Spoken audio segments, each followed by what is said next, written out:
আমরা মারা যাই।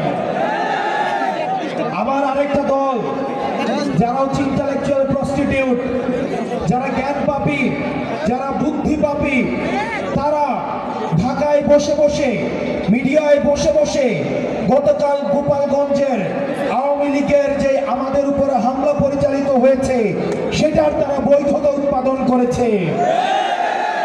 গতকাল আমাদের চোখে আঙুল দিয়ে দেখিয়ে দিয়েছে আওয়ামী লীগ যে রাজনৈতিক দলটি রয়েছে এই দলটিকে প্রতিরোধ করার সাথে সাথে আওয়ামী লীগের যে কালচারাল উইং, যে মিডিয়া উইং, তাদেরকে আমাদের প্রতিরোধ করতে হবে। আমরা বসুন্ধরা মিডিয়ার বারবার কথা বলেছি, ওই মিডিয়ার কিছু ভাড়া খাটা, কিছু জ্ঞানপাপী রয়েছে, কিছু বুদ্ধিপাপী রয়েছে। আপনি দেখবেন এই বসুন্ধরা মিডিয়ার কিছু ভাড়াই খাটে এরকম দেউলিয়া বুদ্ধিজীবী রয়েছে, তারা এসব আক্রমণের তারা হচ্ছে বৈধতা উৎপাদন করে। তারা এই আওয়ামী সশস্ত্র এই যে আমাদের উপরে আক্রমণ হয়েছে এই আক্রমণের বৈধতা উৎপাদন করার জন্য তাদের কলম আবার সক্রিয় হয়েছে। প্রিয় রাজবাড়ীবাসী, তারা মনে করেছিল নাহিদ, সার্জিস, আক্তার, হাসনাত, নাসির, মনে হয় এগুলো একটা নাম। তারা মনে করেছিল এই পাঁচজনকে হত্যা করলেই নতুন বাংলাদেশের যে লড়াই সেটা হয়তো থেমে যাবে। এই 56,000 বর্গ মাইলে আবু সাইদ মৃত্যুর পর প্রত্যেকটা মানুষ সবার আবু সাইদ হয়ে উঠেছিল। আমাদের মৃত্যুর পর প্রত্যেকটা মানুষ, প্রত্যেকটা বিপ্লবী সন্তান যারা নতুন বাংলাদেশের স্বপ্ন দেখে তারা কেউ না কেউ আবার নাহিদ হয়ে উঠে উঠবে। আমাদের বাংলাদেশ সেদিন থেকেই, সেই মুহূর্ত থেকে ঘুরে দাঁড়াবে। প্রিয় তরুণ প্রজন্ম, স্কুল কলেজের শিক্ষার্থীরা এখানে রয়েছে, মাদ্রাসার আলেম সমাজ রয়েছে, সনাতন ধর্মের ভাইয়েরা রয়েছেন, আপনারা এখানে যারা উপর থেকে দেখছেন, আমি ছোট মুখে বড় কথা বলে যাচ্ছি, এই রাজবাড়িতে দাঁড়িয়ে বাংলাদেশ সেদিন থেকে ঘুরে দাঁড়াবে যেদিন বাংলাদেশ থেকে সমূলে আওয়ামী লীগ নির্মূল হবে।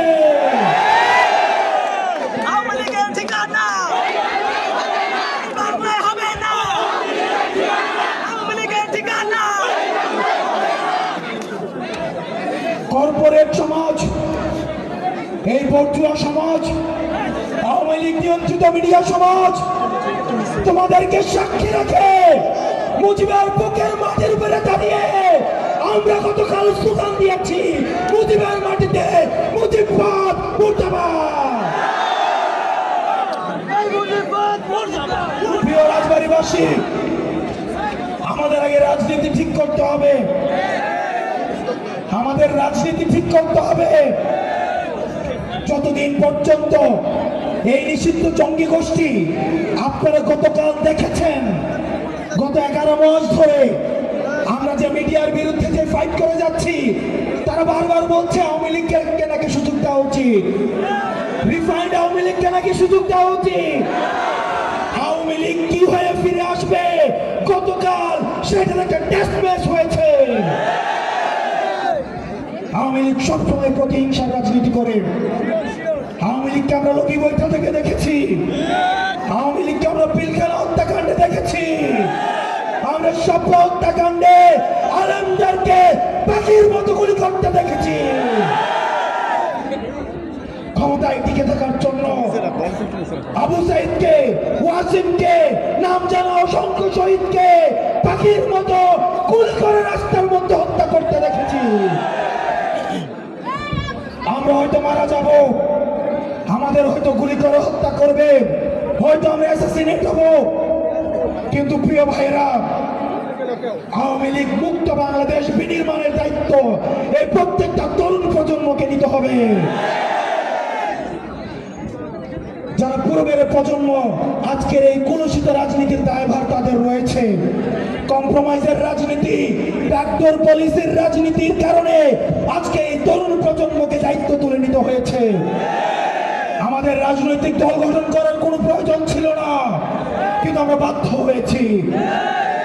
আমরা এখানে প্রত্যেকটা মানুষ যদি মারা যায়, প্রত্যেকটা মানুষকে যদি হত্যা করা হয়, প্রিয় রাজবাড়ীবাসীর যুবক, প্রিয় রাজবাড়ীবাসীর তরুণ প্রজন্ম, আমার স্কুল পড়ুয়া ভাই বোনেরা, আপনাদেরকে দায়িত্ব দিয়ে যাচ্ছি। পরবর্তী বাংলাদেশ বিনির্মাণের দায়িত্ব সবাই এক একজন বিকল্প হয়ে উঠতে হবে। আপনারা সবাই ভালো থাকবেন। আওয়ামী লীগ মুক্ত, মিডিয়া থেকে আওয়ামী লীগ মুক্ত, বুদ্ধিজীবী মহল থেকে আওয়ামী লীগের অপরাধের বৈধতা উৎপাদনকারী মুক্ত বাংলাদেশ করা পর্যন্ত আমাদের এই লড়াই অব্যাহত থাকবে। ইনকিলাব ইনকিলাব, এনসিপি এনসিপি।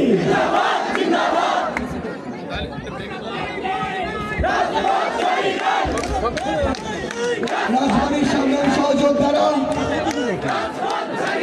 রাজবাড়ীর সংগ্রামী সহযোদ্ধারা, আমরা বিশ্বাস করি খাসদার বাংলাদেশ এখন আর একজন নয়, নাহিদ আর একজন নয়, আখতার হোসেন আর একজন নয়, নাসিরউদ্দিন পাটোয়ারি আর একজন নয়।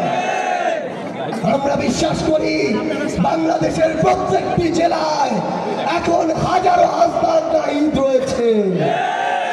সংগ্রামী সহযোদ্ধারা, আমাদের মাঝে এখানে উপস্থিত রয়েছেন জাতীয় নাগরিক পার্টি এনসিপির সিনিয়র যুগ্ম সদস্য সচিব নাহিদা সারওয়ার নিভা, সিনিয়র যুগ্ম আহ্বায়ক আরিফুল ইসলাম আদিব, উপস্থিত রয়েছেন এনসিপির কেন্দ্রীয় আহ্বায়ক কমিটির মুখ্য সমন্বয়ক নাসিরউদ্দিন পাটোয়ারি, উপস্থিত রয়েছেন আমাদের এনসিপির সিনিয়র যুগ্ম আহ্বায়ক সামন খান শারমিন, এবং উপস্থিত রয়েছেন এনসিপির বিপ্লবী সদস্য সচিব, আমাদের প্রেরণা ফ্যাসিস্ট বিরোধী লড়াইয়ের অন্যতম নায়ক, আমাদের সবার প্রিয় আখতার হোসেন।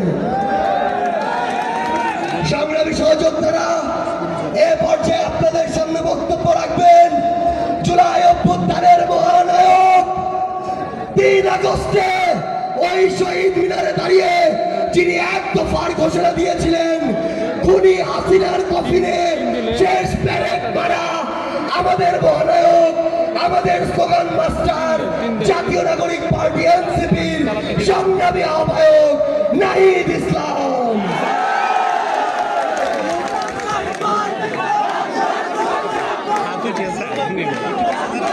আসসালামু আলাইকুম। আমার রাজবাড়ীবাসী, গতকাল হামলা করে যারা ভেবেছিল পদযাত্রা শেষ হয়ে যাবে, তারা সুযোগের ব্যবহার করে ভেবেছিল আতঙ্ক তৈরি করবে সারা দেশে, মানুষ আর আমাদের পথসভায় পদযাত্রায় আসবে না। যদি তারা সশস্ত্র কায়দায় না আসতো, আমরা বিশ্বাস করি আজকে রাজবাড়িতে যত মানুষ হয়েছে, গোপালগঞ্জের সাধারণ মানুষ ঠিক ততটাই আমাদের সমাবেশে আসতে।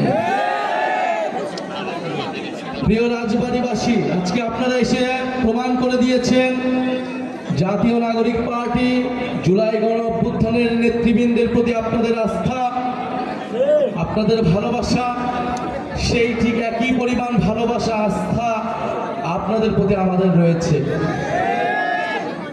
আপনাদের মেধাবী সন্তানেরা আমাদের জাতীয় নাগরিক পার্টিতে রয়েছে, যারা এই দল নয় পুরো বাংলাদেশকে বিশ্বের বুক উজ্জ্বল করছে। আমাদের খালেদ সাইফুল্লাহ ভাই, আমাদের সৈয়দ জামাল ভাই, এবং আপনাদের প্রিয় ভাবি তাসনিম যারা। প্রিয় রাজবাড়ীবাসী, আপনারা রাজবাড়ির সমস্যার কথা শুনলেন, আপনাদের সন্তানেরা আপনাদের সামনে প্রতিশ্রুতি দিলেন। আমরা মনে করি সবার আগে সমস্যা খুঁজে বের করতে হবে। যদি আমরা সমস্যাই না জানি, আমরা সমাধানটা কি করব? আমরা তাই আগে সমস্যা খুঁজে বেরাচ্ছি এখন সারা দেশে। এই পদযাত্রার অন্যতম প্রধান উদ্দেশ্য জেলায় জেলায়, এলাকায় এলাকায় আপনাদের সমস্যাগুলো শোনা, আপনাদের সমস্যাগুলোকে আইডেন্টিফাই করা। আপনাদের সমস্যার সমাধানের রাজনীতি আমরা করতে চাই।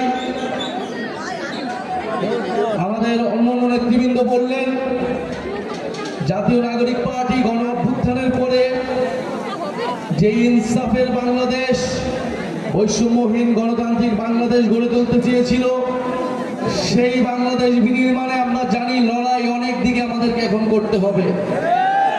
লড়াই কেবল একদিকে নয়, আমরা সেটার জন্য প্রস্তুত আছি। আমরা জানি আমাদের জীবনের নিরাপত্তা আপনারা আমরা ছাড়া আর কেউ দিবে না। আপনারাই আমাদের বৈধতা, আপনারাই আমাদের নিরাপত্তা। আমরা জীবনের সেই ভয় করি না, সেটা গত বছর জুলাই মাস থেকে রাজপথে নেমেছি যেই প্রতিশ্রুতি নিয়ে নতুন বন্দোবস্ত প্রতিষ্ঠার জন্য। সেই প্রতিষ্ঠার নতুন দেশ প্রতিষ্ঠার আগ পর্যন্ত আমরা রাজপথ ছাড়ছি না, এটা আমরা সুস্পষ্টভাবেই জানিয়ে দিয়েছি। আরেকটি কথা বলতে চাই, আওয়ামী লীগকে আমরা 5ই আগস্টের পরেই বলেছি যে আওয়ামী লীগ কেবল একটা রাজনৈতিক দল না, এটা তো একটা সন্ত্রাসী সংগঠন অবশ্যই, কিন্তু তার থেকেও বড় বিষয় এটা একটা ফ্যাসিস্ট মতাদর্শ। এই আদর্শকেও পরাস্ত করতে হবে। শুধু আইনিভাবে সাময়িকভাবে নিষিদ্ধ করে আমরা আওয়ামী লীগের মোকাবেলা করতে পারবো না। আওয়ামী লীগকে আমাদের আইনিভাবে, রাজনৈতিকভাবে, সাংস্কৃতিকভাবে, বুদ্ধিভিত্তিকভাবে মোকাবেলা করতে হবে। ফলে আমরা আমাদের শত্রু চিহ্নিত করেছি মুজিববাদ। এই মুজিববাদী আদর্শ আওয়ামী লীগের গোড়া, বাংলাদেশকে বিভাজিত করেছে, বাংলাদেশের মানুষদেরকে হত্যা করেছে, গুম খুন সবকিছু জায়েজ করেছে এই মুজিববাদী আদর্শের মাধ্যমে। আমরা এটাও বলেছি মুজিববাদ আর মুক্তিযুদ্ধ কিন্তু এক জিনিস না। ফলে আমাদের এই মুজিববাদীদের হাত থেকে আমাদের মুক্তিযুদ্ধকেও রক্ষা করতে হবে, বাংলাদেশের জনগণকে রক্ষা করতে হবে, ভবিষ্যৎ প্রজন্মকে রক্ষা করতে হবে। যারা বাংলাদেশকে দিল্লির হাতে তুলে দিয়েছিল, বাংলাদেশকে তাবেদারি রাষ্ট্রে পরিণত করেছিল, তাদের হাত থেকে রক্ষা করে সার্বভৌম বাংলাদেশ প্রতিষ্ঠা করতে হবে। সেই লড়াই আমরা জানি, রাজবাড়ীবাসীকে আমরা পাশে পাবো। রাজবাড়ীর সাহসী সন্তানেরা জুলাই গণ অভ্যুত্থানে শহীদ হয়েছে, সেই শহীদদের আদর্শকে, আকাঙ্ক্ষাকে আমরা ধারণ করি। আমরা জানি আমাদেরকে কেউ পরাজিত করতে পারবে না। আমরা জানি আমাদের শত্রু মিত্রকে, আমাদের লক্ষ্য কি। প্রিয় রাজবাড়ীবাসী কি জানে তাদের লক্ষ্য কি? আমরা কি জানি আমাদের লক্ষ্য কি? আমরা জানি আমাদের লক্ষ্য নতুন বাংলাদেশ বিনির্মাণ করা। সেই লড়াইয়ের আহ্বান জানাচ্ছি। 3 আগস্ট আমরা শহীদ মিনারে জড়ো হচ্ছি, রাজবাড়ীবাসীকে আহ্বান জানাচ্ছি। আজকে 17ই জুলাই, সময়ের স্বল্পতার কারণে আমাদের সংগ্রামী সদস্য সচিব আক্তার হোসেন কথা বলে নেই। আজকের এই দিনে আক্তার হোসেন গ্রেফতার হয়েছিলেন ঢাকা বিশ্ববিদ্যালয়ে। এই গণ অভ্যুত্থানের বৈষম্য বিরোধী ছাত্র আন্দোলনের প্রথম রাজবন্দী হিসেবে প্রথম কারাবরণ করেছিলেন এই আক্তার হোসেন। তার কারাবরণের মাধ্যমে আমরা অনুপ্রাণিত হয়েছিলাম, এই গণ অভ্যুত্থানে আমাদেরকে সাহস জুগিয়েছিল রাজপথে নামা। তাহলে আক্তার হোসেনকে আমরা সশস্ত্র সালাম জানাই আজকের এই দিনে, আজকের এই দিনকে স্মরণ করে। প্রিয় রাজবাড়ীবাসী, আপনাদের সামনে দেখা হবে, আপনাদের সন্তানরা সংগ্রাম করছে, লড়াই করছে। আমাদের সাথে আরো রয়েছে জাতীয় যুব শক্তির নেতৃবৃন্দ, জাতীয় যুব শক্তির আহ্বায়ক তরিকুল ইসলাম, আর স্থানীয় যে এনসিপির নেতৃবৃন্দ, বিপ্লবী ছাত্র সমাজ, বৈষম্যবিরোধী ছাত্র আন্দোলন এবং জাতীয় যুব শক্তি শ্রমিক উইংয়ের নেতৃবৃন্দ যারা রয়েছেন, তাদের সবাইকে ধন্যবাদ এবং কৃতজ্ঞতা জানাচ্ছি।